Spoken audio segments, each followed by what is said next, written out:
Okay, so as a bit of a warm-up, we're looking at this. I said Lycia bobbed up from nowhere. Bob as a verb. Like explode? No, I'm just trying to think. Not something that's not too easy.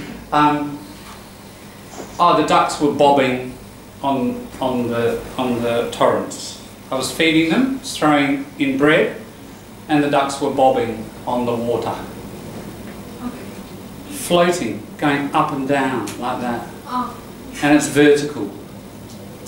Right? So with the waves that come, something bobs, it bobs up and down. When there's wave action. If it's a flat surface, there's no bobbing, it just floats. Alright? It's when it goes up and down. The wave comes and it goes up and down. So lots of things bob on the surface, don't they?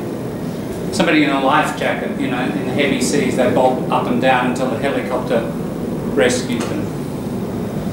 So here's Lycia, she bobs up, so up, bobbing up, we don't say bobbing down. It's like she floats up from nowhere, bobs up. Now, that, I've talked a fair bit about this, but you know, in diploma and newer people, I'm going to, you know, recycle this.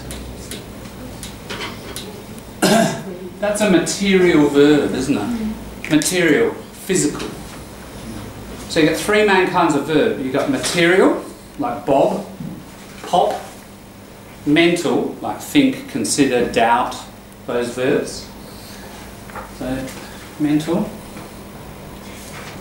just the three. And you've got relational verbs. And relational like is, have, and lots of words about cause and membership of things like comprises, constitutes. It's all about the nature and the characteristics of things. So those are three categories of verbs. And remember that stuff we did about guessing words? These is one of the questions. So I'm looking at a verb. What is it? Is it physical action? Is it someone thinking it? Or is it describing relationships or characteristics?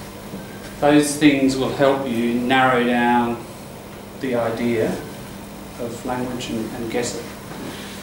But as I've mentioned, most language historically over the thousands of years comes out of physical actions and verbs. Your language, my language. That's humans didn't name things. They named processes and verbs because they were trying to tell each other what to do. Like this one. Here comes a lion. What do you say? You don't say lion, do you? You don't say the noun. You say run. That's more important. You know, or you say fire, you know, make a fire, or you say eat, or jump, there's a river, jump, climb, you know, eat. That's where it starts, and it grows from there. And we've got this amazing tree with thousands of leaves on it now.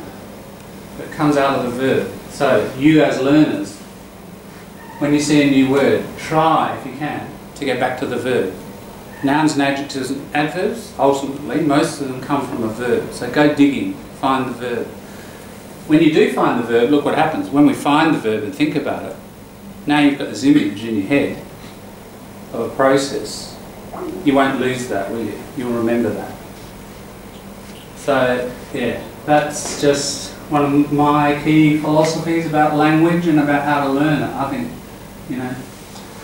And the world of children, as I've said to you, the world of children is all that material verb stuff, isn't it? You know, you go with Grandma to feed the ducks, and Grandma says, "Oh, look at the ducks bobbing on the water," you know, and then the bread's bobbing, you know, and you learn that word when you're 3 or 4. And same with your first language. You've learnt mainly all those physical things, and then it becomes metaphorical, doesn't it? Lycia doesn't float up out of nowhere. But metaphorically, poetically, she does. So adults use so many of these things metaphorically, and they make slang, they make academic words, they make all sorts of phrases and collocations. So two things, verbs and metaphors. Probably those two things are the most fundamental things about language. And you know, that's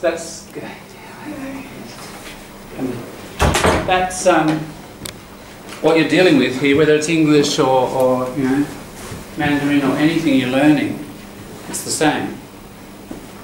And it's good to know the more abstract nature of what it is you're dealing with. It will help you. It'll help you navigate your way through the detail if you understand the broader issues. Anyway, this is one interesting thing. Bob up, bit of slang. And we're looking at slang today a lot. We've been looking at collocations and writing and collecting language and English from writing. And then I'm just trying to summarise the last few weeks, because it's our second to last lesson for the term. And there, Natalie. So we started with a newspaper article, then we moved to the story, the Tim Winton, remember? We looked at that several different ways, spent a fair bit of time on that. We then moved to ABC 7:30 report. And once we'd learned about those language features, the collocations, the grammar categories, etc., now we've moved on using all those ideas. Now we're looking at language in motion, like people using it in conversation. And so what we're going to do tonight is continue looking at this conversation these people are having, using our ideas that we've developed over the last couple of months of ellipsis, collocation, various grammatical categories, etc., and be observing and collecting.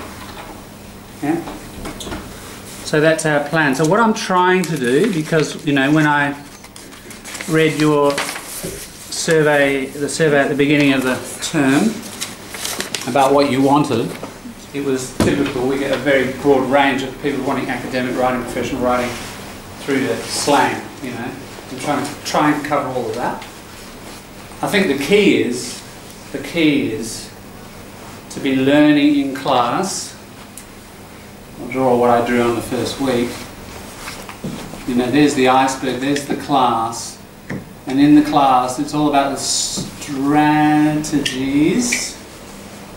and the resources, like the dictionaries and things I've shown you, and the collocation dictionaries and the grammar books that we've looked at. Because out there, that's your experience of can we call it life English. And really what I'm trying to do in here is equip you with the mechanisms and the concepts and strategies so you can go out there where you get your majority of practice, and you practice a little differently, I hope. And see and hear language with new eyes and ears, sharper perhaps, not totally new but sharper, because of some of these sorts of ideas. And you'll observe and collect and use that English more effectively because you're dropping in here once a week. And what I want to suggest to you is, it's sort of like, I've been thinking about this the last couple of weeks, it's sort of like going to the gym. This is kind of going to the gym. You come here to do the workout and get some personal coaching, you know, and then, or you drop into the personal coaching. It doesn't mean that's the only time you go to the gym. Hopefully you're going once a day, you know, the rest of the week, and then you advance, isn't it? If you're just dropping in and talking to the personal coach and then that's it, yeah, you might move slowly. But it's more important that, yeah, here's the personal coaching, and then you get out there and do it. But you do need to drop in there, because if you don't have that personal trainer, you know, you tend to sink back into just a certain passive approach to language, and you tend not to move. So, yeah, and so what I would like to suggest near the end of this term is let's try to expand our activity in the sense of using the Facebook group perhaps a bit more. And now we've got some of these sorts of ideas over the term. You know, if you observe something out there and you come home, why not post it to the group. Oh, I heard this bit of slang, you know. Oh, it was something that happened here, you know, and they used it in this context. Or here, just even here's a bit of interesting slang, or you know, how about this collocation, guys, or you know, whatever. Or even questions. If you've got questions about, so we're learning stuff in here, and then you're out here and you're either at school or work or wherever, at the footy, and you hear a bit of something, you don't know what it means. Throw the question. I'm around the place, and I'm always interested in those little things. So it takes me sort of 30 seconds to write an answer. It's not a bother. I always find it interesting, and you know, dig away at something and go exploring and come back with an answer. I mean, that's part of the reason I want to keep doing these classes, is because I just like thinking like that and like, you know, throwing language around. And so, yeah, I hope, you know, our group will become, I'd like it to become this sort of active exchange and questions, and, you know, even if you miss classes or whatever, it doesn't matter.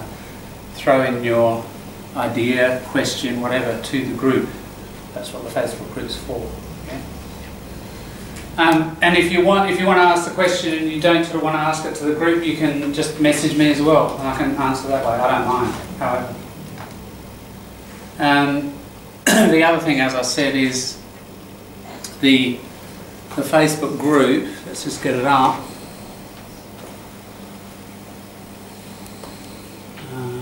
It's there, isn't it? Somewhere. Yeah. Yeah, so it's there, it's got resources and so on in it. Yeah, just use that as a chatting point. And I did mention, the last thing I wrote yesterday was, I did mention to people right at the beginning, you know, we're doing work in here and I'm suggesting to you to do some writing as practice, like, you know, observing language and collecting and writing. But you've got the opportunity, of course, to write more, you know. Write once a week about something and send it to me. And I don't care what it's about, you know, you go feeding the ducks on the pond and you want to write about that. That's a great thing to do, just write about ordinary things. And here's a really good trick, and I've done this sometimes with diploma classes, I don't know if I did it with your particular class. Go somewhere really ordinary, like down the Torrens, or go to the Central Market, and just sit there and forget about English and just write about what you see in your native language. You know, and you'll write, oh yeah, and the bread was bobbing on the water. You think of that in your native language. Then, right, you've written 100 words, 200 words, right? And try to use those really precise words. Try to get it really exact. Take it home, right, translate it. Translate it, and most of it at your level you'll be able to translate. But what you'll discover is the gaps. You realise, you look up your word, Bob. That's what you'll discover. You'll discover a whole lot of ordinary kind of little words in the corners of the language that you didn't know you didn't know. That's what that technique will uncover. The words that you didn't know you didn't know. And that's a pretty important area in knowledge generally. That's a really good exercise. Do it once a week somewhere. You know, go lots of different places. Go with the kids somewhere if you've got kids. You know. Can I ask you a question right now? Yeah. You didn't know that you didn't know, or you didn't know that you hadn't known? You didn't know that you hadn't known. You didn't know you didn't know. You didn't know that you hadn't known. Sorry, that's just... Yeah, you didn't know that you tend to say you didn't know that you didn't know, but I see your point. Yeah, because up to then it changed, didn't it, and you knew it. So you should say had. You're right. But it's common to say you didn't know that you didn't know. Yeah, Okay. but that's generally the pattern. Yeah, but good point. Yeah, that's a really good exercise, and it's a pity we're not around during the day because we could all troop out and go and do that as an exercise. I have been to the Central Market with people, and that's a great place because there's all sorts of such different things, and you can sit in 20 different places, you know, in 20 different weeks, and you'll see 20 different, very different things and activities. So So yeah, try to find experiences where, you know, just try writing and send it to me, and I'm happy to edit it and throw it back at you, and you know, you can look in the mirror and see, you know, where you're at. All right, so yeah, that's sort of how I did say that sort of abstractly at the beginning, but now we're several weeks in, I think I can say it a bit more clearly, that, you know, the class is this meeting point where we throw around these ideas and then, you know, get back out there and practice, and that includes doing that regular writing and observing of texts and so on. Because one thing I'd like to do, we'll see how we go today, but we might finish our observation of this conversation, the bit of it that I've got. And then with all our practice now, one thing I'd like to throw at you is, all right, you pick a text over the next week that you're going to really dig into and collect. So I've been setting the texts so far. You know, the Tim Wins and all the 7:30 report, all this one. But really the whole point of it is to get you here, isn't it, where you're doing it just constantly yourself. So slowly we're moving towards this. I mean, you're obviously doing it because you wouldn't have got to the level that you've got without doing it yourself to a fair degree. But what we're in here to do is try to sharpen that practice. And yeah, if you could get a text of any sort, texts, generally the word text we think of as printed, you know, that's how it's used in ordinary, everyday English. But English teachers, linguists, text can mean what's coming out of my mouth now, that's text. You know, we're going to study text in a minute where people are talking. Text is just language. So you could make it a written text, a spoken text, whatever, and just try applying the lessons, you know, given it's the end of term, just to kind of bring everything together and practice it independently. We'll talk more about that at the end, we'll see how we go. Any comments or questions about that stuff? Yeah. About this activity, is that compulsory that we write down in our language at first and then translate it to the English? Not necessarily. No, that activity you could. I'm only suggesting in your language because if you do it in your language, you'll more easily think of that. You'll get more precise. If you try to do it in English, yeah, you might run up against, you know, there's that gap, like, how do I describe that bread that's going up and down? And you could say going up and down, and then you might be happy with that, and that's the problem, you know. But if you do it in your own language and you'll think of that exact word, well, you could write it in English and then write in your a word, a gap, and write your native word in there and keep going. But I reckon it's better to not to just look. It's up to you, you know. You could do a mix. You could do a mix, and it wouldn't be a problem. It's just I think you'll get deeper into describing, and you'll get more precise if you just do it in your first language. You'll get to a depth and precision. And then you translate it, and that the whole point is that in the translation you push the depth and precision of English to the same point about that situation as your first language. You know, that's the sort of point of the activity. But yeah, you could do a mix. Okay.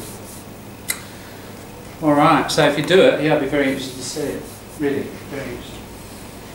Let's get back to our task that we're looking at. So, if you remember last week, we started talking about, because I'll just recap this because not everybody, we had a few less people here last week.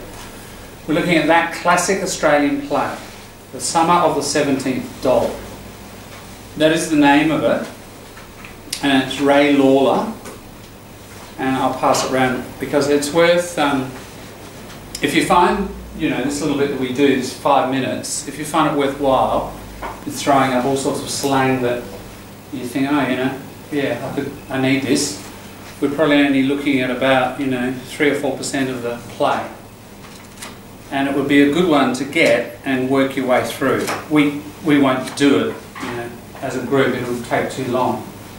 But again, that's the point of what I'm trying to do here. I'm trying to throw you lots of different resources so that you can see the point of it and then pursue it in your own time and do it in the way that we're doing it in here. sort of giving you guidelines as to how you can approach it. Right? So summer of the 17th, Dole Ray Lawler, 1957 I think it was, written, you know. So it's working class, traditional working class Australian slang. That's the point of it.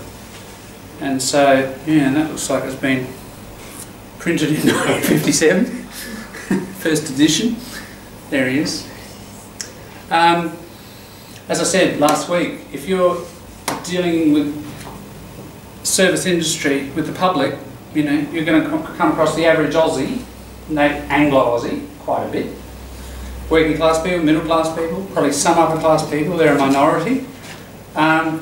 Working class people who speak like that are roughly about 30% of the population. What we call general Australian is about 70%. And I know it's not adding up to 100 because 2% are what we call cultivated. Cultivated Australian English. And that people who sound very upper class and they sound quite British and they probably don't use very much slang. Right? So most of us are general. The professional middle class are what we call general.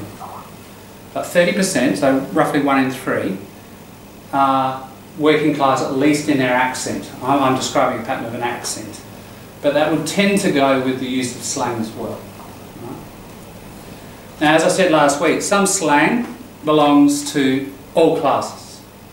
Some belongs more to the working class. And not much belongs only to the middle class. You know? If it belongs to one group, it's going to be the working class. That tends to be where it's generated, and the middle class adopt some of it, but they don't adopt all of it. Yeah? So we're going to have to, this is part of almost a sociological study as well of class. So as we talk through the slang and the structures, and I say, oh, that's, you know, that's slang. Okay, is that? I might forget. So just ask the question, you know. Do we all use that, or is it only a really working class thing, or whatever? We need to look at that. So these sessions last week and this week are more, you know, about listening to Aussies, at least starting on the road to a systematic exploration of one of your best ways. If you find you're having difficulty with native Aussies, is to really have slang as a project and work on it quite constantly. Just as you would work on academic English, and that's important, or professional English, or specialist vocabulary, work on, you know, Aussie slang. Now, if you're not in Australia or not here much, doesn't matter because most slang is general. It's across US, England, Australia. Probably only about 10 or 20% of it is purely Aussie. So if you learn slang generally, most of it's going to be useful wherever you travel in the English-speaking world. Right? So that's another thing we need to talk about. If I see something or hear something that's purely Australian, I'll point it out. But it's going to be the majority. The majority is not going to be that, probably. John? Yes. Pamela. Someone is at the door. Come on, John. Someone's at the door. Hello, come in. How does that work? Somebody on Skype tells me there's someone at the door. Yeah, try, Natalie. No? Which door? An electronic door, Pamela? Is it Gina? I believe downstairs. Eh? Downstairs. Yeah, I believe so. The person said the door is locked. Oh, okay. Could someone race downstairs and please, thank you. I don't know who that's...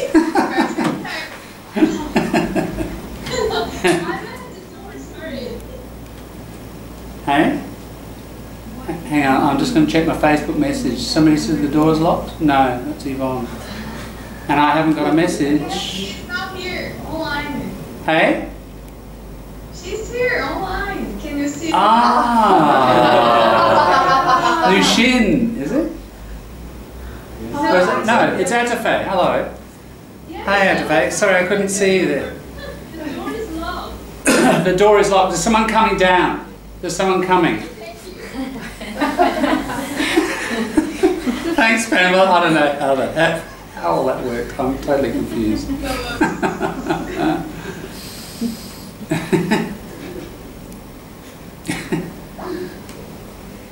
All right. So, what we'll do is we'll just listen again to the whole thing, just to warm you up and get you into it.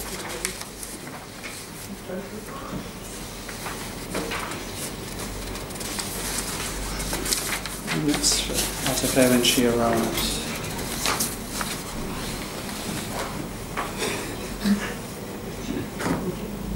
We'll just wait for her to arrive. Any comments or questions about slang in general? Who regularly deals with native Aussies? Hello, Atafe. How did you do that? You got on Skype. Yes, because the door was closed. Right. The best thing to do is probably ring. I sent you text. Did you? On Skype, yes. On Skype, no. It's best to send it either like just as a text or give a ring. Okay. Yeah. Thanks. And the other thing to do is ring the number that I've put out on the group, and it's on the back of the door there, and it will ring in there. That's for everybody, right? Because I do try to remember to put that on, and 90% of the time that's not on silent, but just in case. No worries. I've got your piece there if you like. Good to see you. Alright. So, what we're going to do is go back to the beginning and watch that. That's the woman introducing this. This is a Melbourne theatre company from 1972 or so, I think. 77, not sure. But before we start, who deals a fair bit with the public generally in their day-to-day work? Yeah. Atafe, you certainly do, don't you? Yes, lots. I've seen Atafe over the counter at Chemmart. Are you only in Gawler Place, or you move around? No, I move around. Right. It's a good experience. Yeah. Importantly, it's different from yeah. Is it? That's interesting. Yeah. So you notice the language difference? Very different. So tell us about that language difference. Actually, I've worked in 14 different stores. Right. And I think every suburb has different slang, different group people, range of age is different. Yeah. And I think it's good to know the slangs. Yes. That's very important for me. Yeah. Especially when they start to talk about their disease or their issue that they have. Sometimes I don't understand. I have to ask them a couple of questions to get their point. Yeah. I guess if they said, if they said, oh geez, I'm feeling real crook. So who knows crook? Hand up if you know crook. What it means. Right, not many. It's very common. Crook, bad. And again, so crooked is like this. So a road or a stick is crooked. So crook. So crook is an adjective. Oh, I'm feeling real crook. It's very common. Someone, did they say that a lot? Yeah. And so this is an example of, dealing with the public, and it's just such a common word. Oh, where were you yesterday? Oh, you went to work. I was crook. Incredibly common. This computer's gone crook. So it's not just people, it's things. As a noun, a crook is a criminal. Now, remember I was talking about metaphor? Metaphor will unlock all these things. These things are bad now. So here's the basic metaphor. So crooked is that shape. The opposite, straight.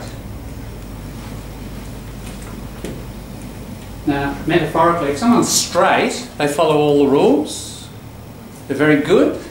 They're very kind of boring. Yeah? In hippie time in the 1960s, you were either a freak, you're kind of weird, or you were straight. And in the 70s, that was the big division of everybody. You're either kind of a rebel, culturally, or you were a straight. So basically left-wing, right-wing kind of distinction. So straight, think of it too. Straight is good, crooked is bad. That's the basic. There's a whole lot of words in English. If we say, there, somebody is weird, it actually physically means twisted. Or somebody's got a twisted mind. It's bad, isn't it? If you say you're right, rect means straight, direct. Right? There's a whole lot of words about things that are straight that are good. And if it's bent, it's bad. Yeah. So how about a crooked man? Yeah, if someone's crooked, they're criminal. So they're a crook, but if they're crooked, they're a criminal. And again, this word, I just want to mention, this word is a childhood word. There's a little nursery rhyme. There was a crooked man who walked a crooked mile and found a crooked sixpence upon a crooked star. He had a crooked dog that chased a crooked mouse, and they all lived together in a little crooked house. And there are drawings on every page, you know. But that's a really old, like 17th century nursery rhyme, and you grow up learning that. So you learn this word crooked, right? So, and I've said this a lot to diploma, probably sick of me saying, go back into the world of childhood and read those nursery rhymes. They're really foundational, and they will teach you lots of material verbs and lots of really basic things that form these fundamental metaphors in our language.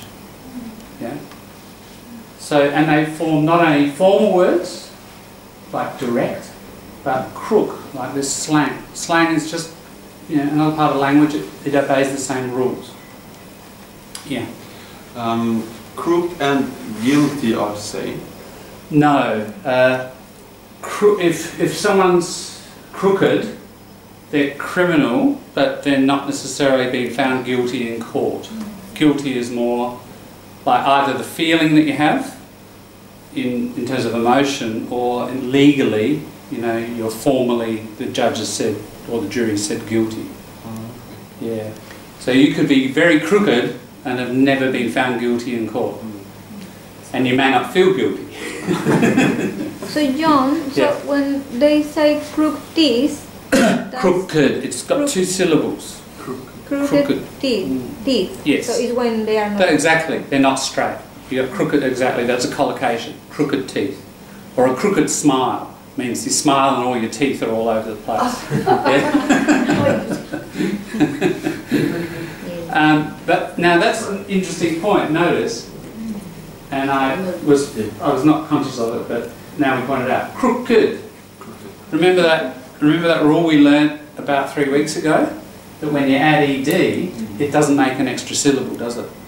Remember, except if a word ends in d or it ends in t, I'm going to put a d on there, then it makes an extra syllable. We covered that rule. This breaks the rule, doesn't it? Crook, that should be crooked, like you were saying it. But it's not. It's crooked. Why? I think one of the reasons is, I mentioned that 300 years ago, everybody, when they added ed, they said an extra syllable. Walk, walked, crook, crooked. Now this one, because it's in a nursery rhyme, and think in your native language, you hand nursery rhymes down, don't you? And they stay the same. They don't change. You've got really old language in nursery rhyme, and the way you pronounce it is the same. And because that's in a nursery rhyme, it's like legal language and nursery rhymes. They get fossilised and fixed, and they move down the generations and they stay the same. And that's what's happened here. That word, because it's in a nursery rhyme, it's been fixed, the pronunciation hasn't changed, and that sort of preserved it. Other words have moved, that hasn't. So you do get a few like that. Yeah. Anyway, that's a little blurb about crook, but yeah, that's a very, you know, an example of, yeah, especially health, health workers, teachers, social workers, you're going to come across a lot of slang as people describe their problems and situations. So, I guess what I want to say about slang, slang has got a bit of a bad name, and it's a bit unfortunate. Here's an American phrase. It's American, but we say, I haven't analysed this one, I don't know if I can, a bum rap. If something gets a bum rap, it means, I guess it's bum, but it's like, it gets unfairly, it gets a bad reputation. So it's got a bum rap. In other words, it's got a bad reputation, slang, but it's unfair. Because slang is there, slang is not negative. There's part of it. And someone even made a mistake last week in here about this. Taboo language, taboo is that naughty stuff, you know, that we disapprove of. Whether it's behaviour or language, I mean language is behaviour, but stuff you shouldn't do. So swearing, for example. And there's very strong swearing and there's mild swearing. That is all just part of slang. But most slang is not taboo. If you say crook, no one gets offended. It's not a naughty word or anything else. And most slang is like that. And most of the stuff we listened to here tonight, and we looked at last week, is not, is it? But people, for some reason, often mix the two up. And sure, taboo language belongs in slang. It's a subset. But, you know, 90-something% of slang is not taboo. So it's not stuff to avoid and shy away from. And it's not incorrect language. It's incorrect in writing, sure. Formal writing. Not in emails or Facebook, people use slang all the time. So technology is shifting this, isn't it? But incredibly important because most of our language is speaking, 16,000 words a day compared to however much you write. Probably you wouldn't write 1,000 words a day, probably half that or less.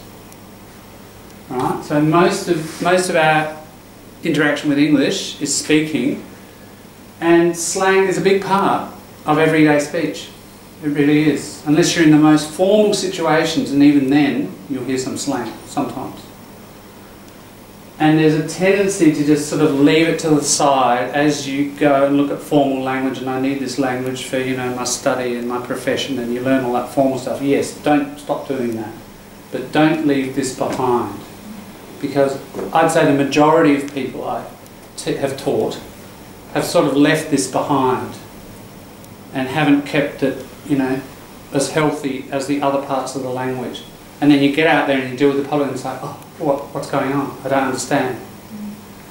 But if you'd started that like 5 years ago as a conscious project in the way that we're going to approach it tonight and, you know, last week, then you'd be really quite a long way down the track already. So I'd say, you know, make up for a bit of lost time and do this extra work, you know. And it might even be the main thing you should do, because your professional academic stuff might be, you know, some of the people in the room are pretty good at that, and it might be this other stuff that you focus on for 6 months or a year and really, you know, catch up on. Anyway, those are a few general considerations. So yeah, if you're dealing with the general public, it's and as you said, Adefe, it's common. And which area do you find where you hear the most slang? The areas that most of the population are old people. Older people, right? Yeah. That's interesting. Yeah. And they get mad if you don't understand. and so what areas are they? Would you say? In different areas like Port Adelaide, Clovelly Park. Right. Yeah. Some people in Henley Beach Road. Yeah, right. Generally western suburbs, isn't Yes. it? More working class, you're going to get a higher frequency of slang. Yes. So it's interesting you mentioned age. So, yeah, age, people grew up in this period. Yes. I don't know if slang's declining, it's just changing, isn't it? Yeah. And probably some of the stuff you recognise, because you're watching current television and current media, it's slang, but you know it. You're noticing slang you don't know, and that's belonging to an older group, and that's this sort of, some of it would be this sort of stuff. Yeah. Yeah, so there's this generational thing of slang too, isn't there? And you've got to be aware of how old the bit of slang is. By the way, it's a bit of slang, isn't it? You cannot have a slang. It's an uncountable noun. So you can't have that, and you can't have slang. It's a very common error. You have a bit of slang, or a piece of slang, or a slang phrase, or a slang term. Alright? So you can have a, if you use the word phrase or term, or expression, it's probably the most common, a slang expression. So it's uncountable.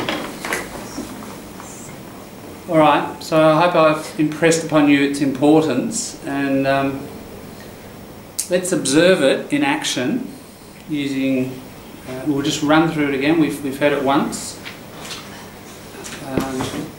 Let's go. Actually, just thinking who we got here. Quite a few people were not here last week. So, lots of people. We've got to know the setup. I'll run a few seconds, and then I'm going to ask people who were here last week to describe the people and who they are and what their relationship is, alright? Don't worry about this stuff, it's just a bit of background.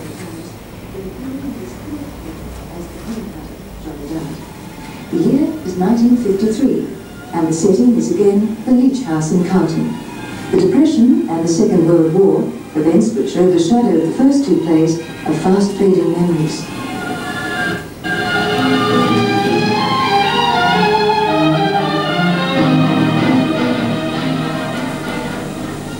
So, I was the only one went to the wedding.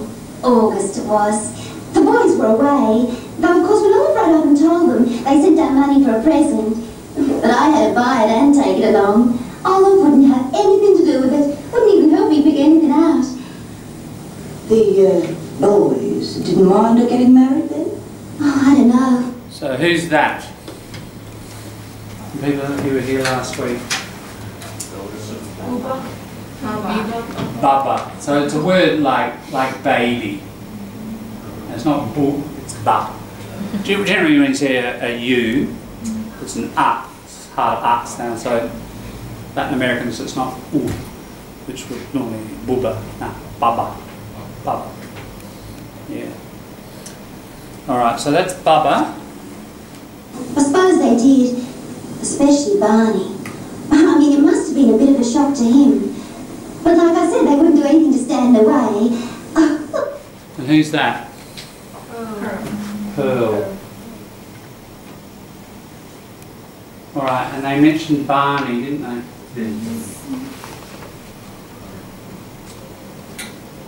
Yeah. And who's our other person who's in the... hasn't come down yet, but there's Olive. Yes. And there's Nancy. 3 women. Barney, male, and there's Rue. Yeah.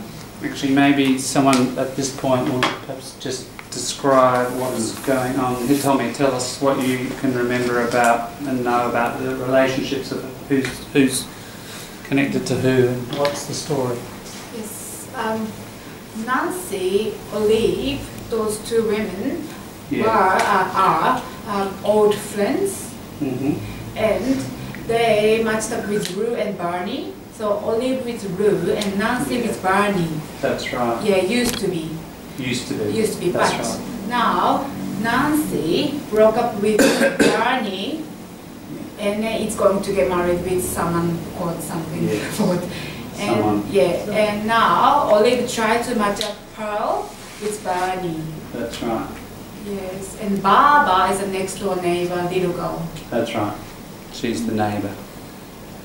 And who are these people? What's their Keiko? What did we learn about them? Yeah.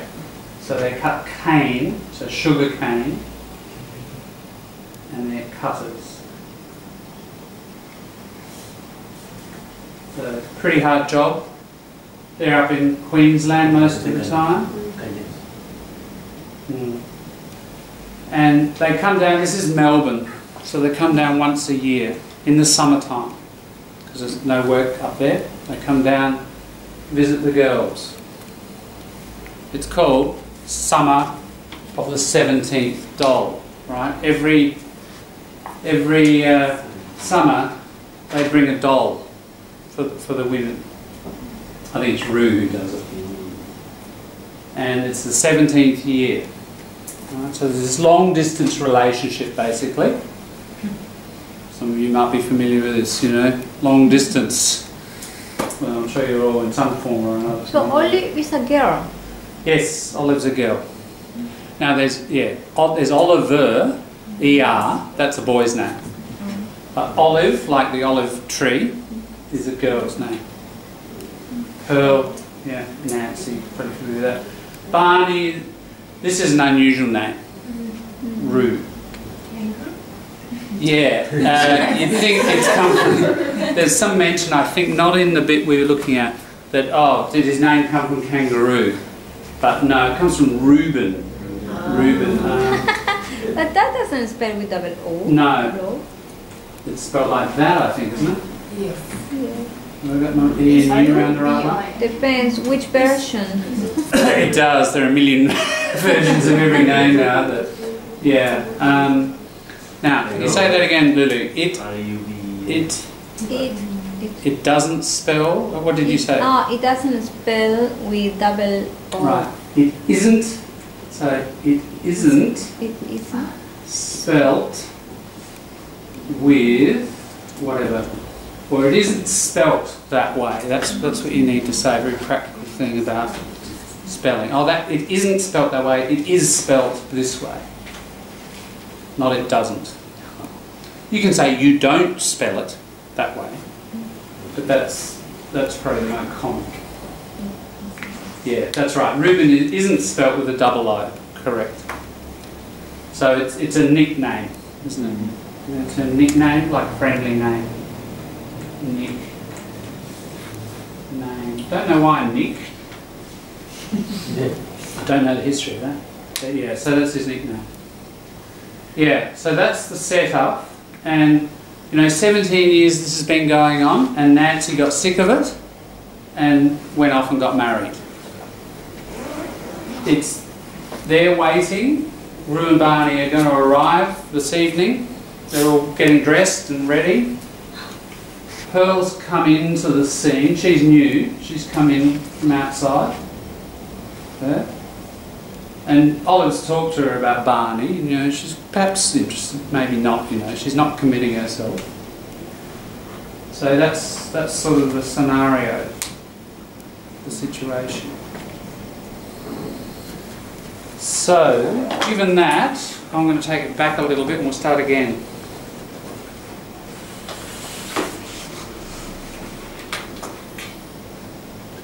And you might want to follow it here, it might help, or you look at the screen, whichever you decide is easier, more illuminating for you. Don't worry about the language at this point, just watch it to get the feel of the whole thing. Alt? Yes. Oh, sure, sorry. Everyone got copies? Everyone else got copies? Should have three pages there. And Skypers, I'm just going to switch you over so that you can see the screen in full.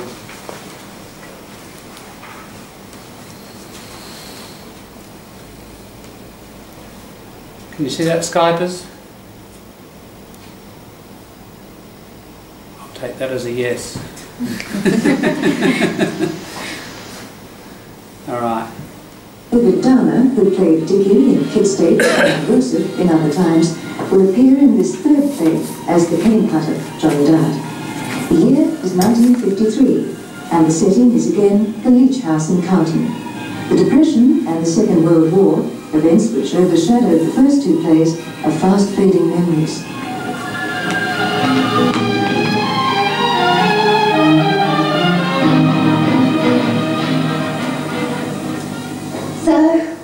only one went to the wedding. August it was. The boys were away, though of course when Olive right up and told them, they sent down money for a present. But I had to buy it and take it along. Olive wouldn't have anything to do with it, wouldn't even help me pick anything out. Right, so she's talking about the wedding, isn't she? She went along to Nancy's wedding, but Olive wouldn't have anything to do with it. It was kind of like the breakup of this pattern that had been going for many years. She didn't want to be at the wedding. Yeah. The boys didn't mind her getting married then? Oh, I don't know. I suppose they did. Especially Barney. I mean, it must have been a bit of a shock to him. But like I said, they wouldn't do anything to stand in the way. Oh, well, that's how they are, see. Olive was the only one really kicked up a fuss. She wouldn't believe, even up until Saturday afternoon, that Nancy would ever go through with it. If you ask me, I say this Nancy had her head screwed on the right way. She got tired of waiting, I think. Olive doesn't mind it, she just looks forward to the next time. But it used to get on Nancy's nerves a bit. And of course she reads a lot. And this fella, this Harry Alloway, well, he works in a bookshop, and he used to bring books into the pub for her. I suppose that's how he got round her, really. Don't reckon Barney's ever read a book in his life. Okay, so who did she get married to? Harry. Harry. And what's Harry like? Quite serious. I don't know. Working at the bookshop. Quite perhaps, yeah. He works in a bookshop, isn't he? He's quite educated. He brought books along for her. Barney maybe never read a book in his life, you know, much more manual working class guy. So he left him for Harry. So she's gossiping. Hmm? She's gossiping. Gossiping. Gossiping. Gossiping. Yeah. Yep. The whole thing's gossip.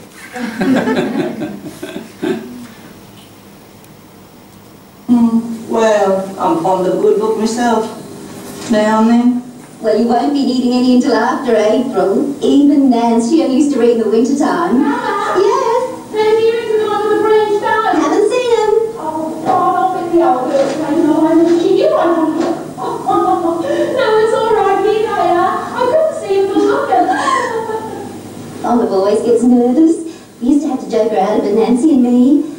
But I think she's got it worse than usual this time. I mean, she's probably worried about how you're going to fit in. I don't have to fit in. What I'm here for is a visit. And I was told you anything else. Oh, she hasn't. She hardly said a word. In that case, then there's no need for you to get nasty. Oh, I wasn't being nasty. You were nasty-minded. What you said before about not needing any books till after April was bad enough. It strikes me, too much of this place for your own good. Right. So Pearl's coming in, isn't she, into the setup, you know, and she is, you know, possibly kind of interested in this, but yeah, she said, I don't have to fit in, you know, I'm not just something that fits into the situation that existed. She's getting a bit tense about that. And having a go at, there's a bit of slang, she's having a go at. When you have a go at somebody, you attack them. So she's having a go at Bubba. Very common. Oh, don't have a go at me, you know, I didn't mean it like that. So the other girl is Pearl. Yeah, the other girl in the shot, who we saw, who's smoking, that's Pearl. Yeah. Yeah.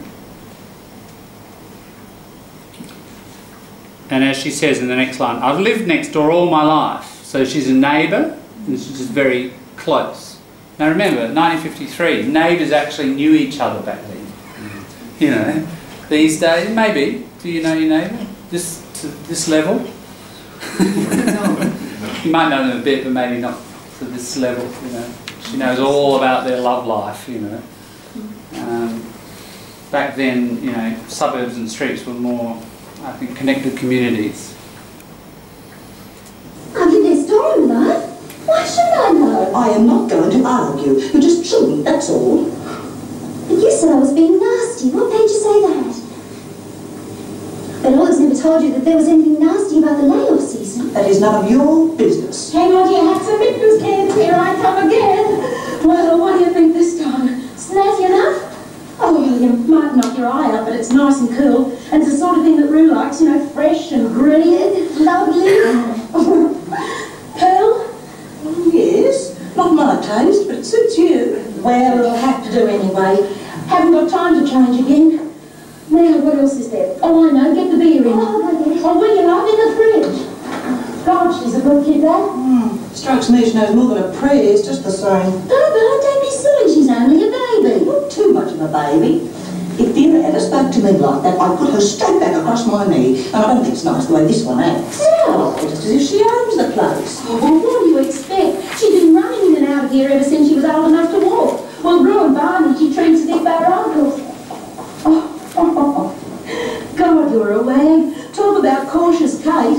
What? Put them in suitcases by the stairs. You'd think someone was getting ready for a moonlight flit. That's different. I've taken my overnighter up, I'm not taking up anything else till I'm certain. Don't be silly, I told you he's all right. Yeah, well, I'll find it out for myself if you don't mind. Look, no one's trying to talk you into anything. Just don't take too long to decide, that's all. Right, so what's that about, Olive saying that? Trying to convince her.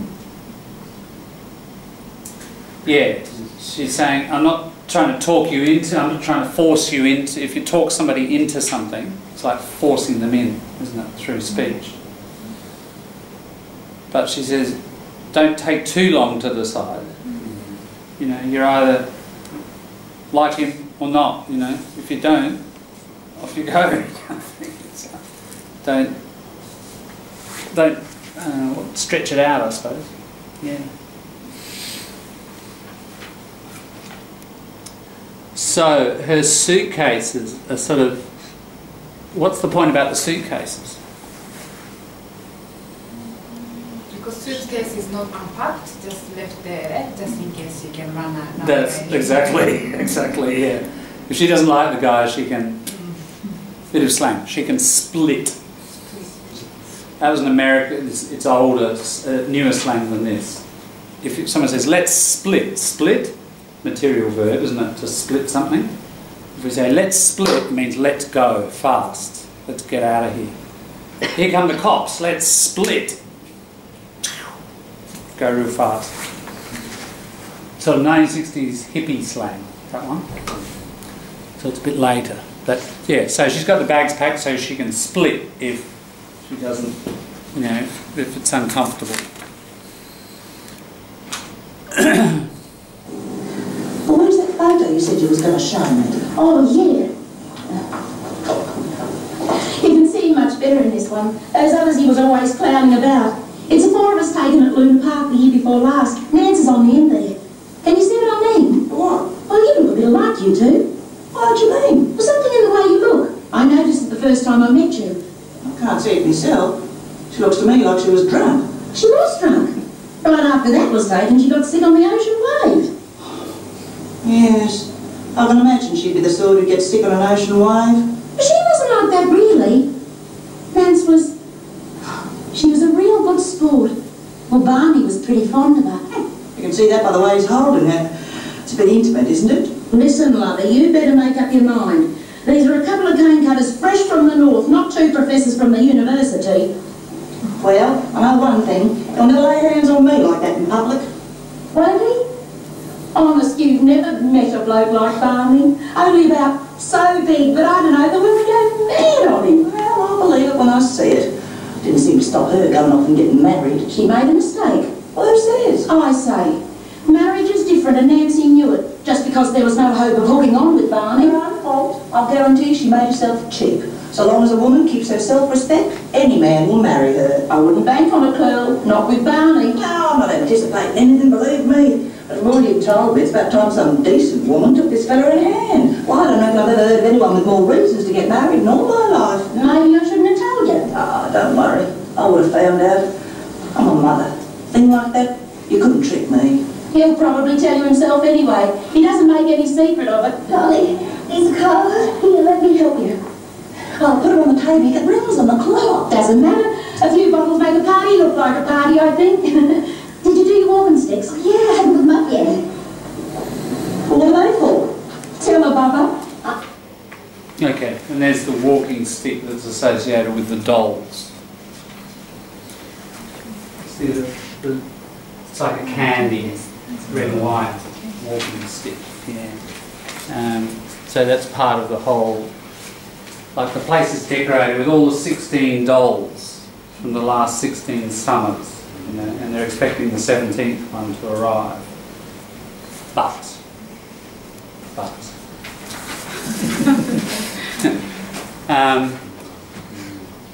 I'll just see if I can find something.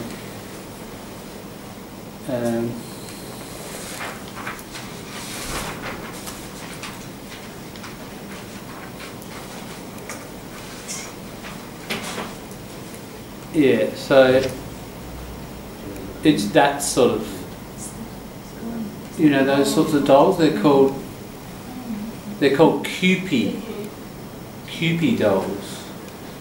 Probably related to the word cute. I don't know, but yeah, they're often on a little stick, walking stick, like that sort of thing. Yeah. So. Pinterest, login, yeah, sure. Yeah, that kind of thing. Yeah. So they're symbolic, aren't they? I mean, they're a dramatic symbol of the relationship and the duration of the relationship and this long-term, long-distance commitment. Yeah.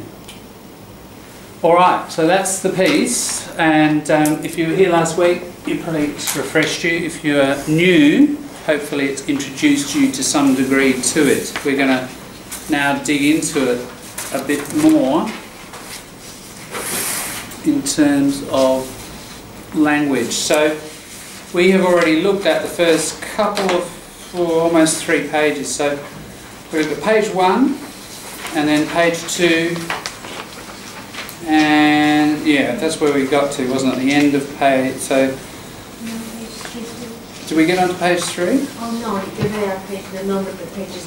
Ah, right. So yeah, what I'll try to do, and I'll just number them now for myself. We'll call each single page. So that's page 1, and then there it's page 2 and 3. Let's just have a common language there, and so then there's 4 and 5.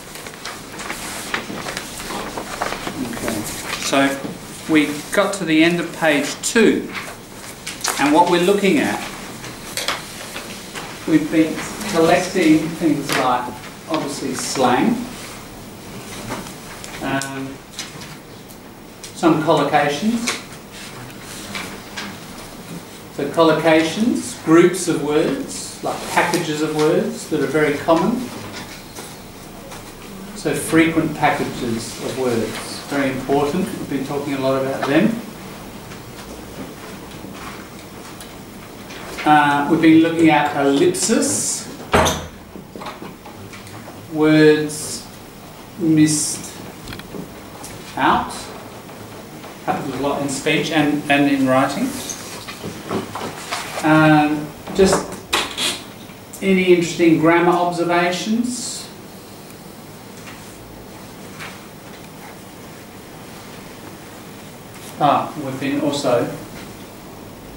We've been looking at pronunciation as well, because in some places the playwright, the writer, writes the words like they should be spoken. Perhaps not the usual spelling. Like you, what does it become in here a lot of the time? Yeah, doesn't it? And he's trying to capture that yeah. That y sound to make it more working class. So you'll often get this sort of thing in play scripts where there's this change of spelling or form of a word. There's a lot of dropping of endings, aren't there? Anything, anything. Have a look at the first thing Baba says. She says anything a couple of times. That's trying to give the actor a bit of a sense of how she would speak. Excuse me. Even things like second thing Baba says on page 1. I suppose. We talked about that. I suppose. So very common. Middle class and working class. Suppose. I suppose. Could you come over to my place at 3 o'clock? I suppose. Very typical patterns. So we talked about things like, I'll just go through some of them, not all of them. She really kicked up a fuss. Olive was the one really kicked up a fuss, really objected, didn't agree, protested. That Nance would go through with it. Nance would. So that's a contraction, isn't it? Nance not had, it's would. So with that contraction, that's another thing that we put in our list of things to look for. Contractions. And in this case, it's something ud, like that. And when you do that in English, it could be had, or it could be would. And you've just got to be ready to quickly figure out which one is which. So here it's would. Look at this, what Pearl says. If you ask me, that structure, we noted that. Oh, if you ask me, when somebody says that, they're going to give their opinion. Now the point of noticing this stuff, it's exactly what we've been doing over the last few weeks. Looking at texts, noticing how people are writing or speaking, and thinking, you know, do I want to be able to use that myself? Yes? Okay, collect it, underline it, mark it somehow, you know. That's a good one. It makes you sound very native-like. If someone in a meeting says, oh, you know, do you think we should go ahead with that project? You say, if you ask me, I think, generally you say a negative thing. If you ask me, it's just too expensive and it would ruin the company. Right? It's opposite. Yeah, it's generally, a lot of expressions, I'm sure it's the same in your native language, they give the listener a bit of warning that something negative is coming. And that structure works like this. If you ask me, and then it's generally going to be a negative sort of thing. So in other words, what it does, it softens negative information, doesn't it? And that's an important skill for you to have in English. As we discovered, as we dug into this last week, I think we realised more and more, a lot of this stuff is emotional. It's controlling your emotional relationship with people. Softening things, being diplomatic, being very direct, you know, being friendly. There's a lot of stuff going on in here. It's quite good writing in that sense. There's lots of structures we can learn from. Yeah. And Nancy had her head screwed on. Remember, I mentioned she was very clever. If your head's not fallen off your body, it's been screwed on, and it's working nicely. Connected with your heart, if you like. So if you've got your head screwed on, you're clever, you're smart. About practical things. We noticed, I'd say, this Nancy, she's never met her, this Nancy, that's what you'd say, using it about somebody you've never met. Like you're talking about somebody you've never met. Oh, this Nancy, this Robert, this Harry. Page 2, up the top, she got on Nance's nerves, irritate. And of course, and this fella, and here's another, this Harry Alloway, it's like this Nancy, isn't it? These people we're talking about, we haven't met them. I suppose that's the way he got around her, he convinced her.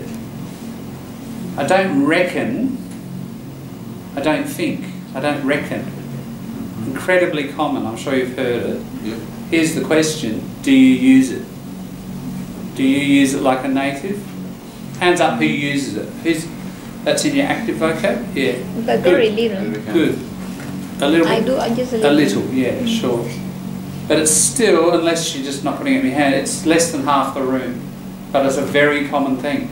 You should all be using that, I'd say. You know? You're not being that's a bit of slang that's across all classes. I'm sure you've noticed it's middle class, upper, lower, you know. And it adds a casual, relaxed feeling. Instead of saying I don't think, I don't reckon, it's friendlier. Most slang will create a sense of friendliness, you know, and that's probably what you want. Well, I'm fond of a good book. This is how you describe your interests. Oh, I'm fond of good science fiction film. I'm fond of going to watch the footy. I'm fond of... Yeah. Fond of can mean like you feel affection for someone. It's usually meant like that. But you can use it like this to express interest. Now and then, we talked about the idea of now and then, instead of sometimes, now and then, more relaxed way.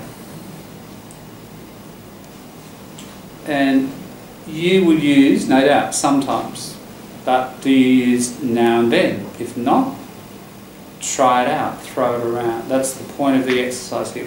We're observing, collecting, and not everything here we want to use, you decide. But you think, oh, you know, that's a good phrase, yeah, I can see myself using that, go for it. You know, over the next week, try to get it into your conversation. Further down, haven't seen them, so dropping, that's a pronunciation thing, isn't it? Them, Olive, oh, I'll bet the old girl's taken a loan. So I'll bet, I think, probably. Very common. Now she's looking for her earrings and she suspects someone's taken them, but then she finds them. She's been looking hard, and you know when you look so hard and you don't see something because you're looking too hard? That's what that expression there means. She couldn't see them for looking. It means that, yeah, I was looking so much that I was blind. Very ordinary sort of collocation. Baba. Olive always looks nervous. We'd have to joke her out of it. When you joke somebody out of something, you make them feel more relaxed, less nervous. Now, interesting. We used to have to joke her out of it. We didn't pick this up last week. Nancy and me. If we looked in our grammar books, what should it be? Nancy and I, because it's the subject of the verb, isn't it? But very common, people will do this. You know, Nancy and me is a working class thing. Is they'll use the object form instead of the subject. So you say you and I, not you and me? Well, it depends if it's the subject. You and I are going to sit and write this paragraph together, right? You and I. But the report was given to you and me because it's object.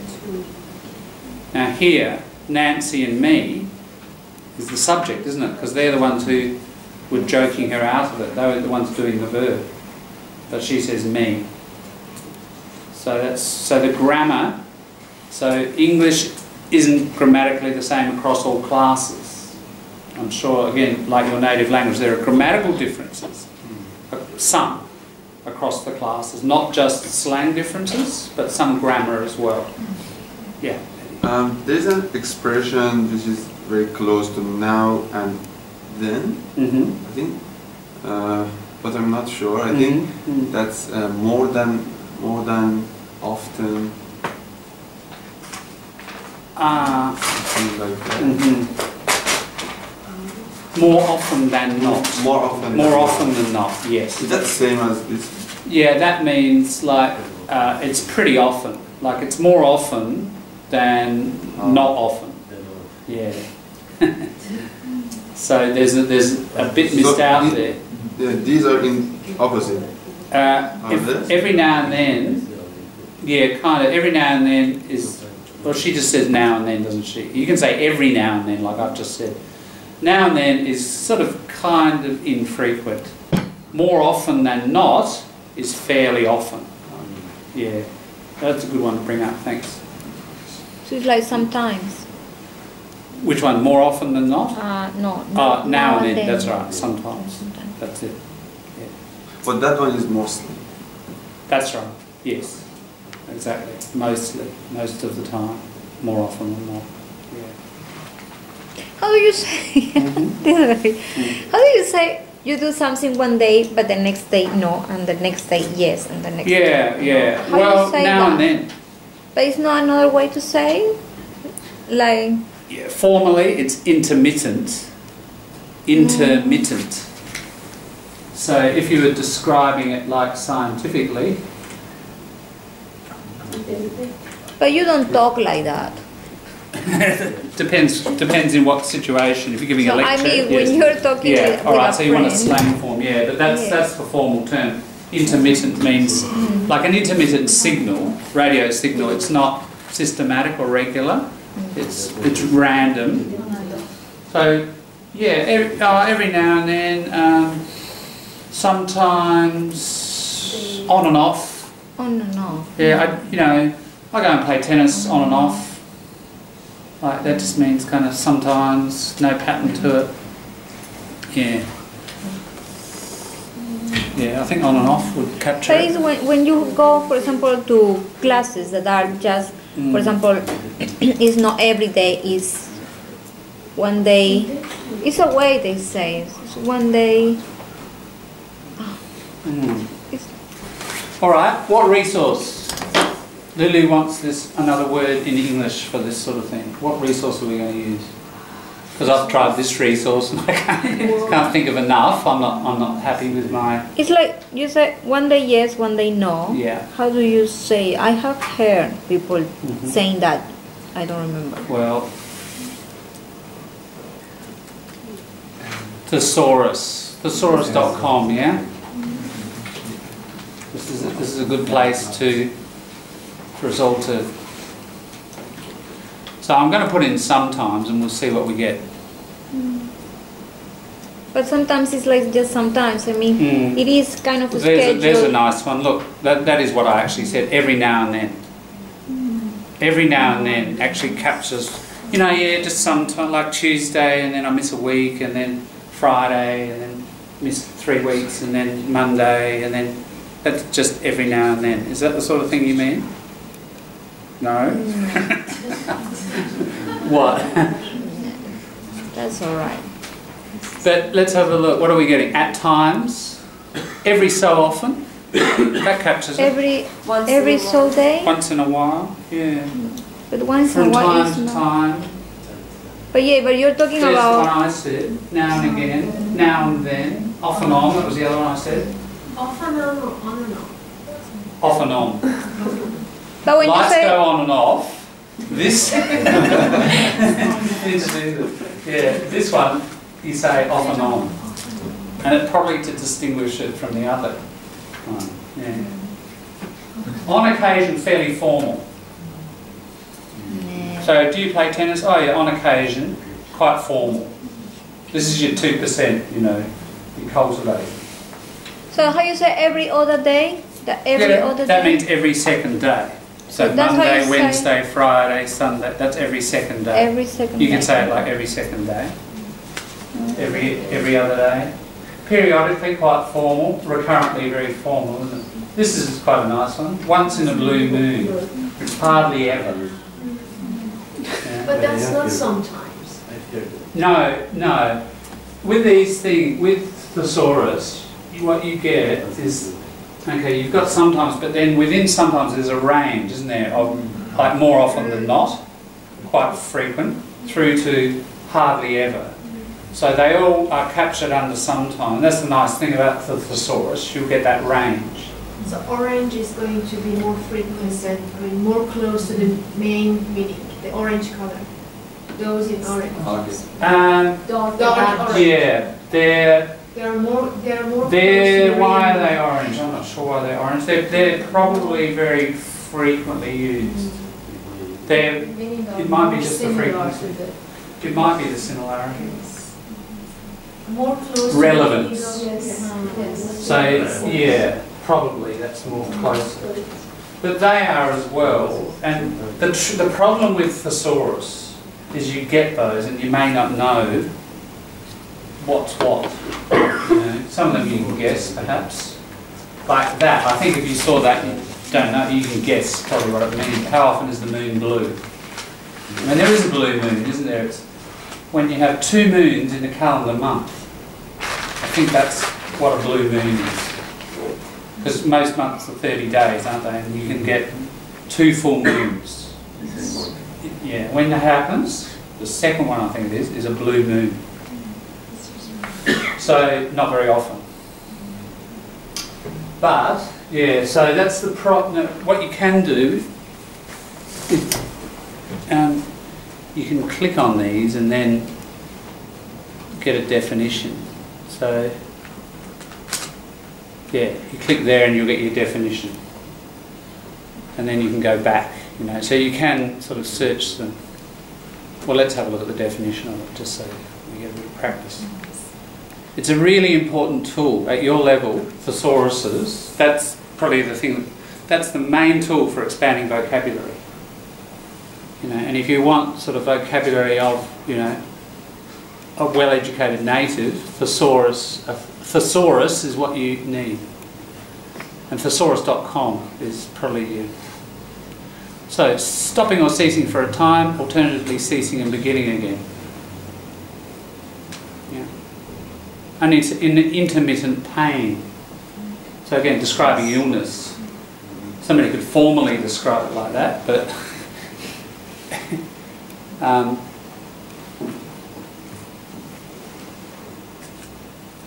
Atafay, you can say over the counter, and so Mr. Johnson, how often do you have your sore throat? Oh, once in a blue moon. You know, someone could easily say that. Migraine. Yeah, yeah. Oh, how long have you had your migraine? Oh, off and on. Now and again. Every so often. Yeah, absolutely. That's all very spoken. But, you know, intermittently and periodically and recurrently is what the doctor might write, or the pharmacist in a formal report.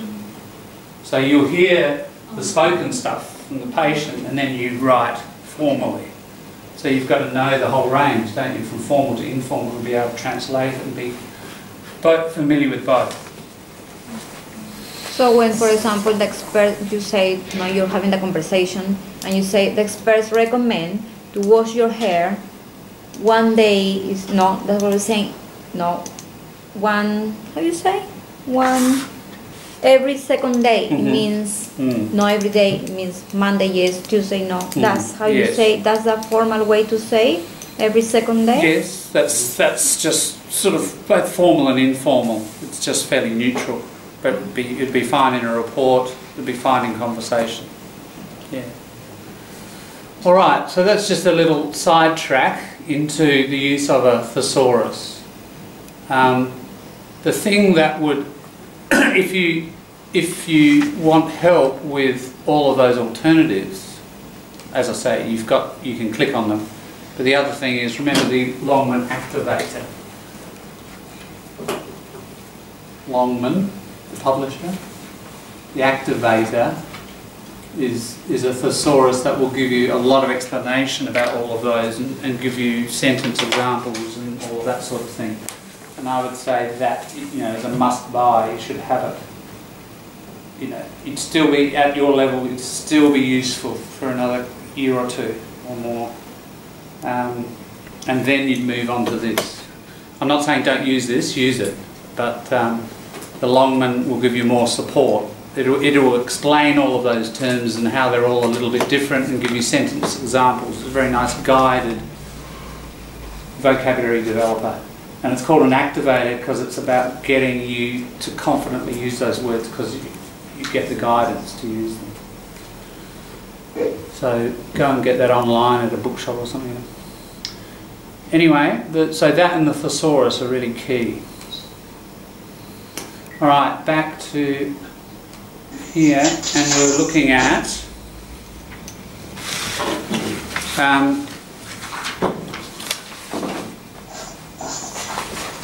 further down, we're almost ready to start the new bit. Pearl says, you were nasty-minded. What you said before, bout, like about, wasn't it? That was bad enough. It strikes me, we're down the bottom here, it strikes me you know too much of this place for your own good.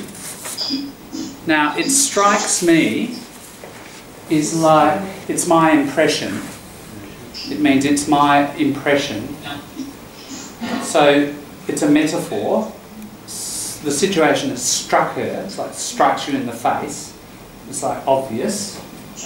Basically, when you say it strikes me, you're going to express. It's another thing, like she said before. If you ask me, same sort of thing. Yeah. You know too much of this place for your own good. Yeah, you know it too well, and it's going to get you into trouble. If you do something too much for your own good, yeah, so you're too smart for your own good. You know, being that intelligent is going to get you into trouble or problems. When you're too something for your own good, whatever it is. Know too much, you say too much for your own good, you think too much for your own good. Skypers, your mic's on, a bit of noise. Yeah. Alright, and there was one last thing we commented about that's all. Pearl says, I'm not going to argue, you just shouldn't, that's all. That's all. That's all I want to say. It's sort of, it's a finishing statement. Yeah, it is like a filler. That's where we got up to. So, I'd like to push on with the last 3 pages. And you can see the sort of things we're observing, yeah? I think we've commented on some contractions, a bit of slang, some idioms. Haven't commented much on this yet. A little bit on the grammar, the me instead of I. You know, we're just trying to observe all those things we've been learning over the last few weeks about how to look at text, spoken or written, and be really sharp in our observations. And if you get that sharpness about your ears and your eyes, then there are just lessons everywhere, aren't there, that you can be picking up constantly from reading and talking to people and listening.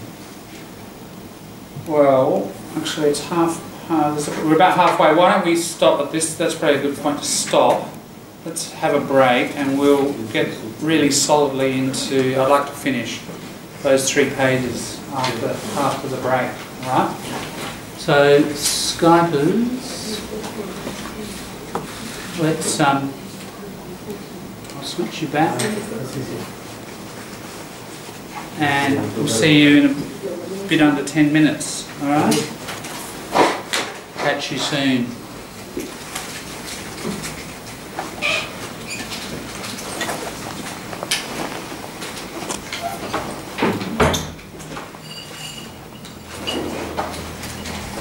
If you need loos, by the way, they're out there.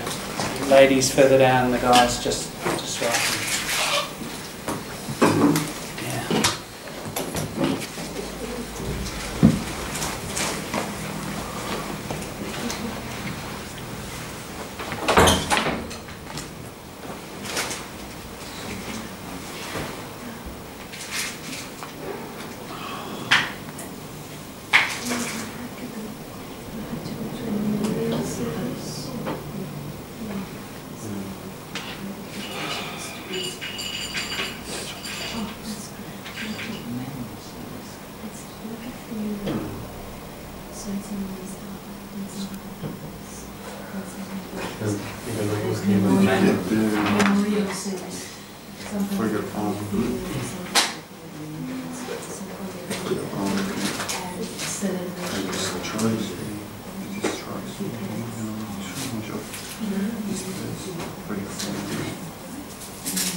It's enough for you.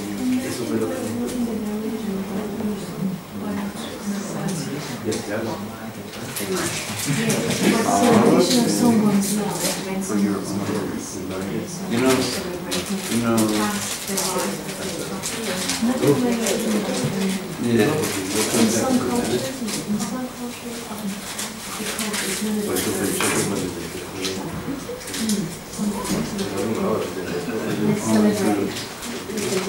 what's good for you, you know exactly what's good for you. It's better if you don't know more than that.